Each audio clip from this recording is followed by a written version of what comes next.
Hi everyone, welcome. We finally made it to the last module of the semester. I know the semester has been a doozy. There have been so many individual assignments. I bet you felt like each week you submitted something, you were like, phew, just to only find yourself knowing you had something else due immediately the next Sunday. So thank you so much for all your hard work this semester and for going above and beyond. I've really enjoyed looking at all your topics and seeing them progress throughout the semester. So I just wanted to address one last thing in this final module. We have two assignments due. The big one, the final program report, which hopefully you shouldn't find this one to be too daunting because you did everything. It's just putting it all into one document, organizing it, and finally submitting it. So what you're going to do is for this final project, you will put together all the materials you've been working on since week one to produce a single program planning report.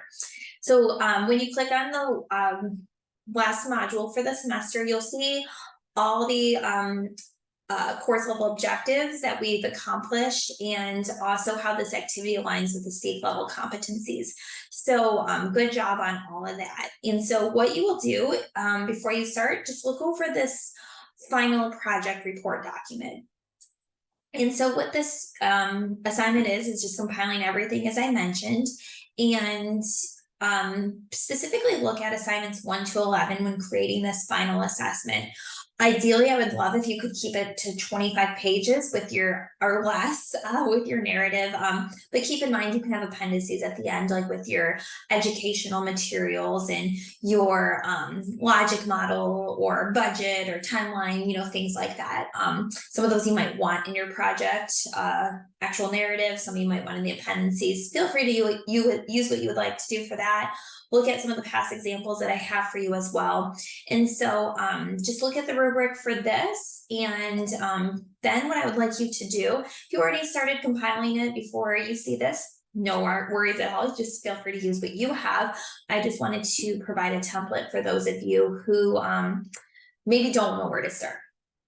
So just have your cover page with your program name, student name, class, you would put my name there for, the professor, and just what the date is. So then you can see the introduction. Essentially, remember when we worked in the beginning of the semester with your needs assessment, specifically the pre-seed, proceed, when we looked at phase 1 through phase 4. So you're going to put a lot of that right in there with your introduction. You're going to have your statement of needs, just talking about, remember that background you did about why this is important, why you wanted to implement it. You can pull from a lot of different things. Sometimes you might have some repetitive things. Please make sure you're combing through your paper because you might have very similar introductions, because for different papers, you retold like what acronyms meant and stuff like that. So go through it and make sure it all funnels in together. Then you're going to provide your fishbone diagram and narrative there. Then you can have your program plan. Please keep these headers. I find them very helpful because I might be like, I'm really confused. Are you talking about phase 3 or say phase 4 here? Wait, where do we jump to now? So it's just really helpful for me to see these headers too. But this is just looking at it split up into direction or sections. So with introduction, program plan, implementation, etc. So for your program plan, let me make this a tad bit bigger. You're going to talk about the review of existing programs, which you already did, integration of theory. Remember those 3 parts from the social cognitive theory, programs, goals, and objectives. You can have it in a table, you can have it in paragraph format, whatever you thought was easiest for you. Intervention plan, program theory, and logic model. And again, you can have these in your paper if you have the room. If you want to move it to an appendix at the end, you can do that too. It's your choice there. Implementation plan.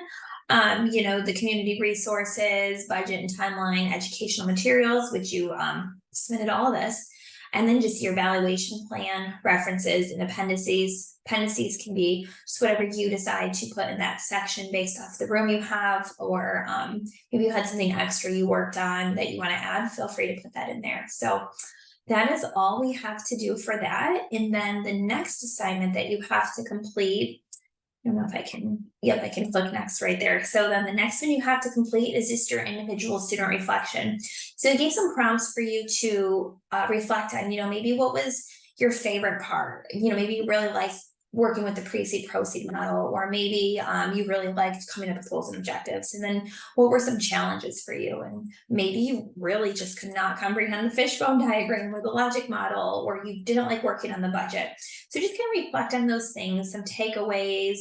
If you could do something different with your project, what would you have done? What do you wish you would have known sooner? Basically just anything like that. It's just going to be, your final takeaways to reflect on this course. And I really want you to keep all this information stored in your brain throughout the semester, because we're going to need to use it for program evaluation, and you're going to need to use it for your comprehensive exam. So don't just forget about it and move on. I really hope this sticks with you for a while. So thank you for such a great semester. I'm looking forward to these final projects. If you have any questions, please reach out to me. All the due dates and everything are in the module. So take care, everyone, and finish strong for the rest of the semester.